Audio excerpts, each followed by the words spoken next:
Hi everyone, it's me, your teacher Angela, and today I'm going to share with you on how to write a good title for your research. In writing a good title, there are some criteria that you need to follow. One in form and the other one is in content and substance. But before I teach you on how to write a good title, allow me to say thank you to my former professor, Dr. Mindanilia Broto, who taught me anything and everything in research. So all the learned concepts that I'm going to share with you are all learned concepts from my previous professor, Dr. Mindanilia Broto. So what are we waiting for? Let's begin. Okay. So in writing a good title, number one criteria in form is your title should not exceed in 3 lines. Yes, your title should not exceed in three lines. It can be 1 line, 2 line, or 3 lines, but no more than 3 lines. I'll give you an example. So like this. I want you to look at this, that the 3 lines that I'm talking about is 1, 2, and 3. Alright? And then another rule is your title should be written in inverted pyramid. So therefore, your title in form should be in inverted pyramid. I want you to observe again in this title. If you look at it, the first line is longer than the second line, and then the second line is longer than the third line. And therefore, it's shaped or informed like a pyramid, right? Okay. I have also another example here. In this example, I have 2 lines. Yeah, but still in inverted pyramid, right? Okay, so it should be like that. And then next is it must not be more than 20 to 24 substantive words. Take note, guys, that the rule is you will only count the substantive words and not including the article the connectors like in, and mga ganon, no? So here, let's from this example, I borrowed these books from the library. So from this example, it has a title, Financial Management of Senior High School Parents in Katarman National High School. As I have mentioned that in counting the substantive words, connectors or whatever, if there is an article there, that there is not included. So let's count the number of substantive words. 1, 2, 3, 4, 5, 6, 7, 8, 9, 10. So this title consists of 10 substantive words, and therefore pasok na pasok siya, right? And then let's have another example. I have here another title. It's also in it has 3 lines, 1, 2, 3, and it's also shaped like a pyramid. And then it has a title of Extracurricular Activities and Academic Performance of Grade 10 Junior High School Students in Katarman National High School. So let's count the number of substantive words in here. 1, 2, 3. Not counting the end, 4, 5, 6, 7, 8, 9, 10, 11, 12, 13, 14, 15. So not including and, of, and in. How can we say that the words is substantive? We can say that the words is substantive if it has meanings and definition. So, ganun lang yon. Okay? Then, another rule is, it says that in writing a good title, all words must be in capital letters. Okay. I know that you have already observed the title. I will show it again to you. So, all words must be in capital letters. As you can see, all words is in capital letter. No small letter is written there. Okay? And then another rule is no abbreviation and acronym should be used. For example, junior high school. Junior high school can be written in JHS. But in writing a good title, you should not abbreviate, or you should not put an acronym with those things. We can also abbreviate Katarman National High School into CNHS. However, in writing a good title, it's not allowed. And therefore, we have to spell out all the written words of that word. So if the CNHS stands for Katarman National High School, then therefore we have to spell out the whole words for Katarman National High School. And also, for example, senior high school. We should not write it as SH school. Okay? We have to spell it out senior high school. Alright? So, I know you understand my idea. Okay, next rule is it must be arranged in thought or phrases. Again, it must be arranged in thought or phrases. What does it mean? Therefore, in every line, there should be no hanging of words. There must be a complete thought in every line. Okay? For example, let's read line 1. Extracurricular activities and academic performance. Okay, it has a complete thought. How about if I'm going to write extracurricular activities and academic?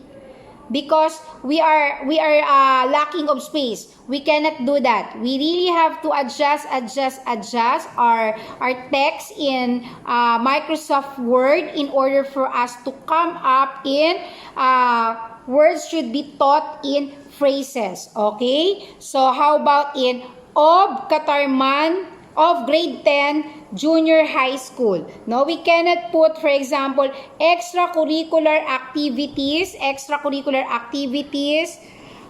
and academic performance of. Tapos, tsaka natin idudugtong dun sa baba yung grade 10. Pag nandito yung of sa taas, kailangan ibaba natin doon kasi it should be in complete thought or phrases. Alright? So, it's also the same with of grade 10 junior high school students. We cannot put in here. Okay? We have to pull down in on the third line so that it has a complete thought and phrases. Okay? I know you get what I'm talking about. Next is, it must not enclosed in quotation mark. Again, it must not enclosed in quotation mark. Simple lang yon, madaling-madali lang yon. Ibig sabihin, wala dapat nakalagay na quotation mark dito at saka dito. Ganun lang kadali yon. Okay, next is, it must be simple and straight to the point. It must be simple and straight to the point. Paano natin masasabi kung simple or straight or direct to the point siya? Simple lang. Your title should contain what, who, and where. Yung tatlo lang yan. Diba remember that the WH question has 5?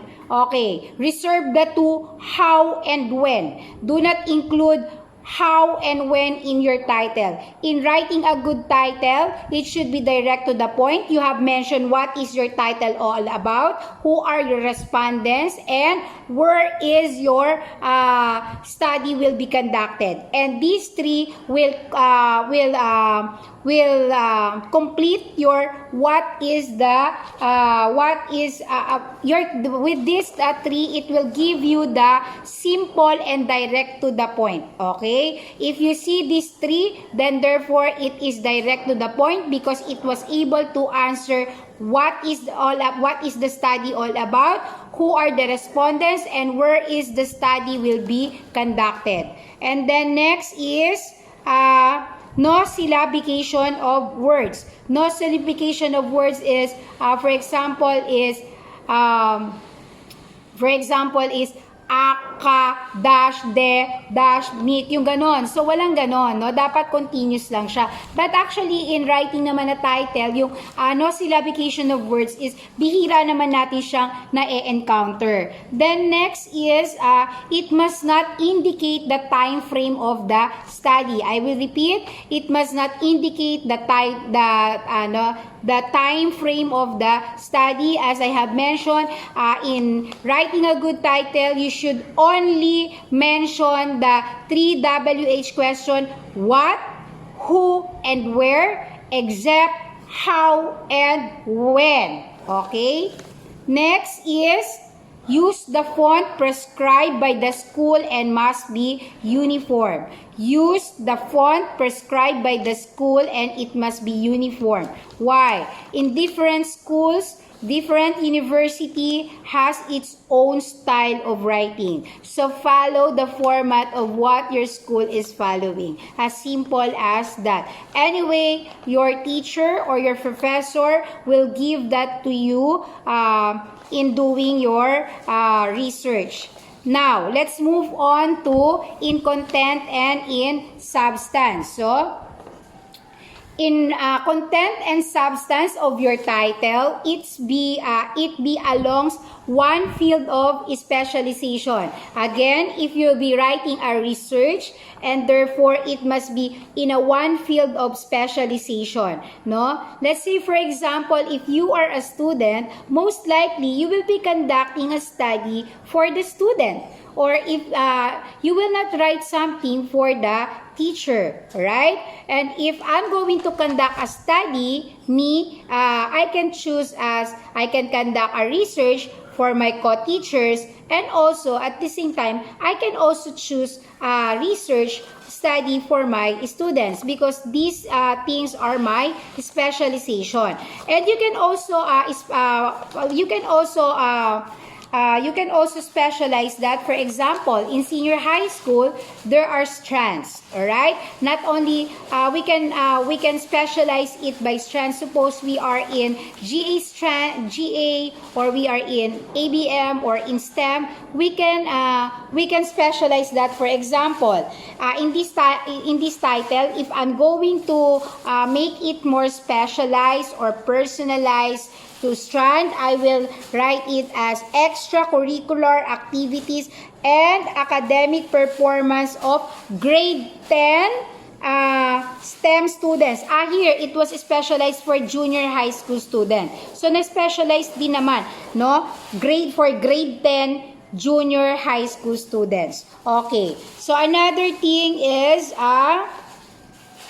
it must possess originality. It must possess originality. This one is hard to detect, no? Because there are so many studies that has been conducted and it can be replicated. Guys, if you are doing that, it's okay to replicate but never ever duplicate, okay? Because research is a never-ending study. You can confirm and disconfirm one study, okay? And you can approve and disapprove by another study. By what? By studying again. But do not duplicate it, okay? Because you have different respondents, different population, and you have different location, and you have different exact scenario of the problem, and most likely the result of that study will not be the same result to your study, but there are some that have the same results. However, you must have your own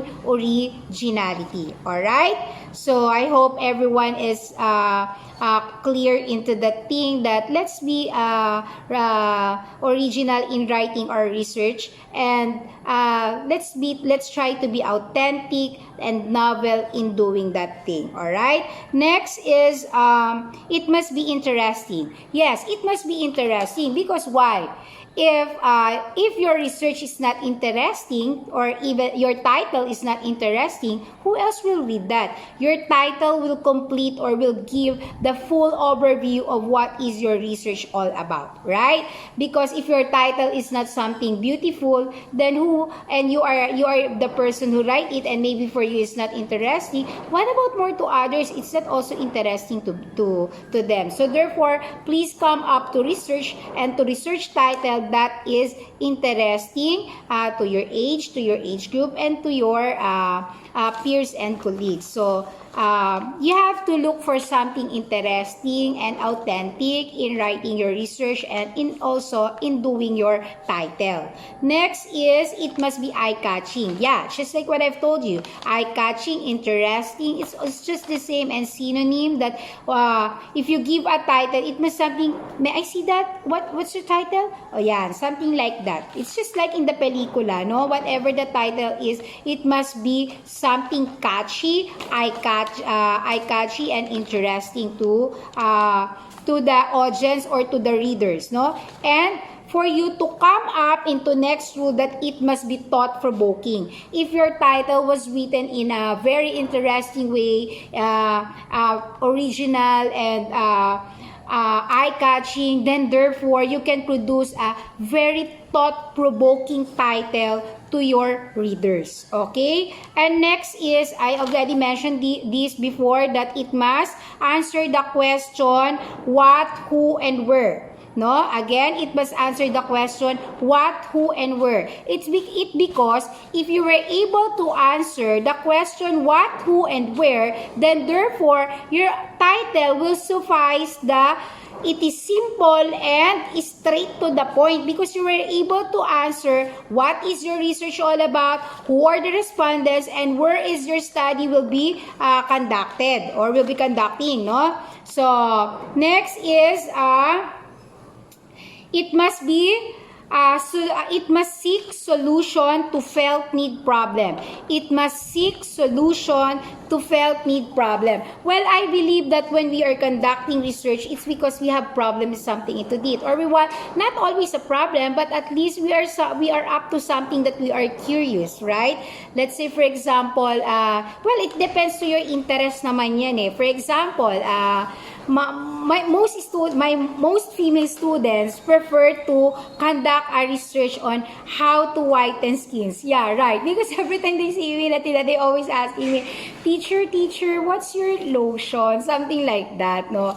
So, or they asking me na, teacher, what's your soap? Yung mga ganon, no? So, therefore, your research title or your research na rin, no, dala na kasi yan sa title nyo, it must be something interesting and it must seek solution to a felt need problem. Baka problema niya kasi kung paano siya puputi and therefore, she wanted to conduct a research on how to whiten skins, no? And therefore, she will form a group for those students who are also the same problem, no? Something like that.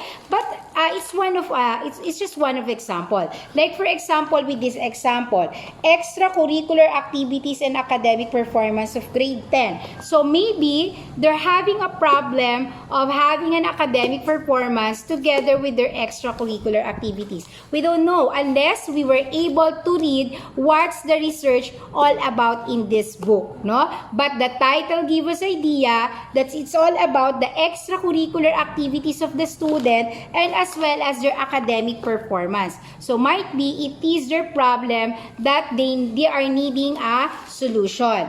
Then next is it must be timely. When we are conducting a research it must be timely to the present. Like for now, we are experiencing pandemic, no? So most likely if researchers will conduct a study like us, it must be related to pandemic season, no? But for now, you as a student, you cannot go on to conduct a study. And therefore, because I'm your teacher and your requirement is not to produce the whole research paper, but only a research proposal. Only chapter 1, 2, and 3, and that's it. It's because it's pandemic, and therefore, you don't need to conduct research, but you still need to create a proposal for your study. Because who knows, sooner or later, we will have a face-to-face class so that we can move on and go on. But for the meantime, for this semester,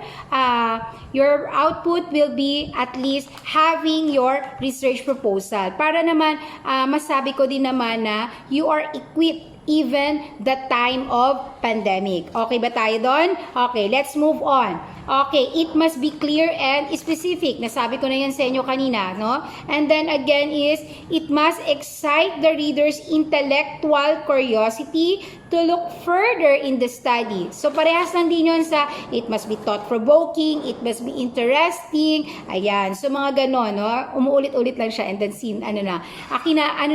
pinapalawig lang talaga niya. And then moving on is, it must not be wordy. Si teacher napaka-wordy, pero sa research hindi pwede. Sa title, dapat simple and direct to the point. Sa explanation tayo babawi. Doon sa content ng libro tayo babawi. Okay? Pero sa title, dapat simple and direct to the point. It must answer the WH question, what, who, and where. And it must be interesting, thought-provoking, and most likely is, ano pa ba? In one's field specialization. Okay? There's more another rule. Okay. Your research title should give a very specific and accurate index of the study. Ganun din yun. It also supports the WH question of what, who, and where. No? Next is avoid the use of a study of, a comparative study of, an investigation of. No need to write that. It is very clear and very understood that you are going to study that title, and it is also clear that you will conduct an investigation of that study of that problem, and therefore you don't need to write at present, usually, because way back before, guys, if you can observe, if you go online, if you go online class and look for the research title, you can observe that in previous titles, when they are writing, there is always at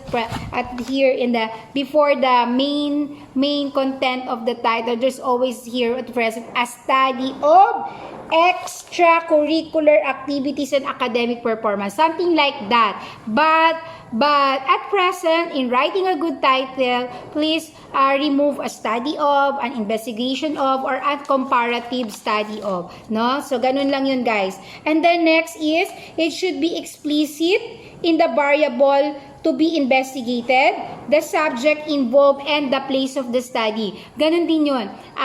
It also supports the WH question of what, who, and where. Because what is the study all about in here? Extracurricular activities and academic performance. This explains my title, my research, in this title. The extracurricular activities and academic performance explain what is the research all about. And then the subject involved, okay, who are the person or the respondents? Sino ang subject dyan? The grade 10 junior high school student, and where it will be conducted in Catarman National High School. So, ganun lang kasimple, guys. So, these are the things that you need to do or to remember in writing a good title. Okay? I hope that these are clear to you. If you're having a hard time to recall, please don't hesitate to repeat the video again and again. You can download it if you like and share it to your classmates.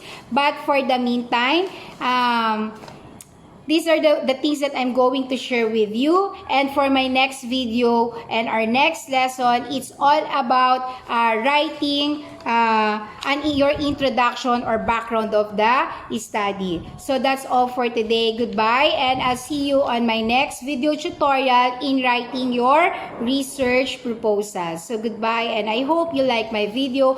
For those who are not my students, if you think you like my video, please don't forget to leave a like and subscribe, and please don't forget to hit the notification bell below for more videos for my research video tutorials. So goodbye, and I hope everyone is safe and sound in your places.